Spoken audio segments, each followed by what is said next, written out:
మన రక్షకుడును ప్రభు అయిన యేసుక్రీస్తు పేరిట మీ అందరికీ నా హృదయపూర్వక వందనములు. అనుదినం అన్న కార్యక్రమానికి స్వాగతం.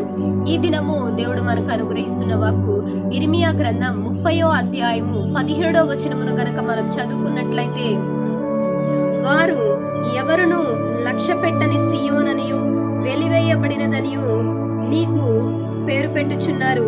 అయితే నేను నీకు ఆరోగ్యము కలగజేసేదను, నీ గాయములను మాన్పెదను. ఇదే యెహోవా వాక్కు. మరి ఎవరు లక్ష్య పెట్టకుండా, ఇక్కడ వాక్యం మనకి ఏమని సెలవిస్తుందంటే, మరి నిన్ను ఎవరు కూడా పట్టించుకోని స్థితిలో, అలాగే వెలివేయబడిన స్థితిలో ఉన్న వారికి దేవుడు ఏమంటున్నాడంటే, అలా ఒకవేళ నీకు అలాంటి పేరు నువ్వు కలిగి ఉంటే గనక ఏమంటున్నాడంటే, మరి దేవుడే మనకి తోడై ఉంటాను అని సెలవిస్తున్నాడు. ఏమంటున్నాడు, నీకు తగిలిన అంటే మరి 2020 అన్ని ఎన్నో గాయాలు నీకు కలిగి ఉండొచ్చు, కానీ ప్రతి గాయమును కూడా నేను మాన్పుతాను అని అంటున్నాడు. ఒకవేళ అనారోగ్యంలో నీవు ఉంటే కూడా నీకు మంచి ఆరోగ్యమును నేను కలగజేస్తాను అని కూడా దేవుడు మనకి సెలవిస్తూ ఉన్నాడు. మరి చాలా మంది జీవితంలో ఏంటంటే, మరి త్రోసివేయబడ్డప్పుడే కానీ లేదా వెలివేయబడ్డప్పుడు చాలా బాధపడతాం. సొంత వారే అయిన వారే కుటుంబంలో మరి ఆ వెలివేతను బట్టి, మరి కరోనా కాలంలో కూడా అదే పరిస్థితులు కదా. మరి సొంత వారికి వచ్చినప్పుడు వారిని వెళ్ళి పట్టించుకునే వాళ్ళే కానీ ఓదార్చేవారు, ఆదరించేవారు చాలా అరుదైపోయి ఉన్నారు. కానీ ఒకవేళ ఏంటంటే, మరి ఎలా ఉందంటే ఈ రోజు పరిస్థితులు అంటే వెలివేయబడిన కుటుంబం వలె ఉంది.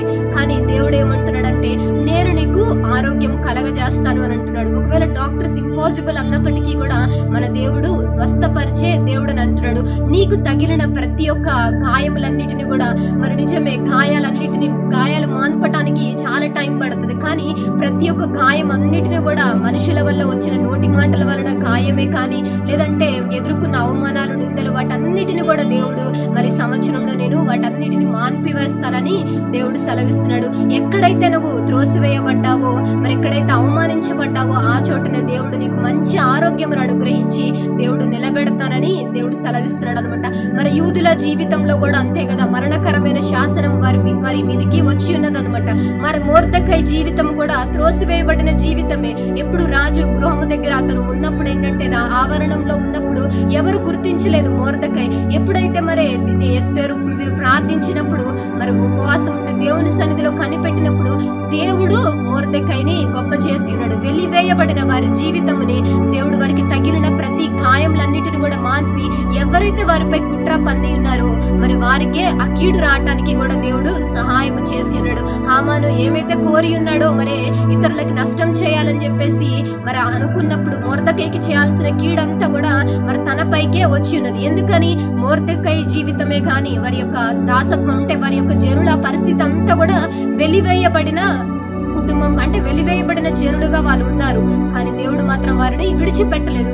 దేవుడికే భయపడ్డాడు. అధికారంలో ఉన్న మనుషుల వైపు అతను చూడలేదు. కానీ దేవునికి భయపడ్డప్పుడు మరి అందరూ కూడా ఉన్న వాళ్ళందరూ కూడా వెలివేతనే అతను ఎదుర్కొన్నాడు. కానీ లక్ష్య పెట్టలేదు ఎవరు మొర్దెకైని. కానీ దేవుడు తన సమయంలో అతనిని లక్ష్య పెట్టి మరి అందరి ముందు కూడా ఎంతో ఘనతని దేవుడు అనుగ్రహించినాడు. తనకి తగిలిన ప్రతి గాయములన్నిటిని కూడా దేవుడు అతనికి మాన్పి ఉన్నాడు. ఆ యొక్క ప్రజలను కూడా తనను బట్టి తన ప్రజలను కూడా మార్చుకొని ఉన్నాడు, అంటే రక్షించుకొని ఉన్నాడు. ఈరోజు దేవుడు ఏమంటున్నాడంటే, నీకు తగిలిన గాయాలను బట్టే గాని, లేదంటే నీకు ఎదురైన పరిస్థితిలో కూడా అన్నిటిలో కూడా నువ్వు ఒకవేళ గనక నువ్వు అంటే గుర్తించలేని స్థితిలో ఉండొచ్చు, మరుగును నీవు ఉండొచ్చు. కానీ మరుగునున్న వారిని దేవుడు బహిరంగంగా వెల్లడపరుస్తానని దేవుడు సెలవిస్తున్నాడు. అందరూ కూడా నీకు ముద్ర వేసి ఉండొచ్చు, ఇక వీరి జీవితం బాగుపడదు అని చెప్పేసి. లేదు అంటే వీరి స్థితిలో అంటే ఉన్నతమైన స్థితిలోకి రాలేరు, అందరి దగ్గర కూడా మరి చేజాచే స్థితిలోనే వీరున్నారు అని చెప్పేసి అట్టడుగున పడిన వారిని కూడా దేవుడు లేవనెత్తగల దేవుడు. మరి ఇశ్రాయేలు ప్రజలకు కూడా ఇక సోర్స్ లేదు, వారి జీవితంలో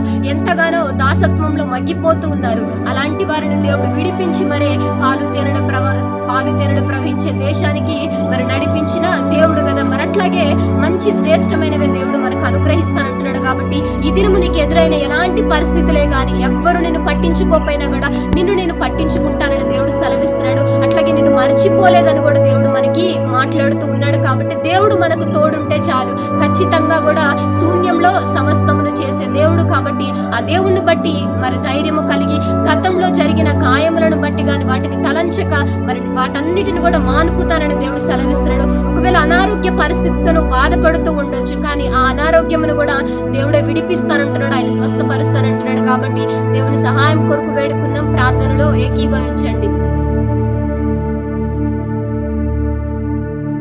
పరలోకమందున్న మా తండ్రి, నీ ఘనమైన నామానికి కోట్ల కొలది వందనాలు తెలియజేస్తున్నాను ప్రభా. మీరు ప్రేమించిన తండ్రి మా జీవితంలో చేసిన ఎన్నో మేలులను బట్టి కూడా నీ నామానికి వందనాలు ప్రభా.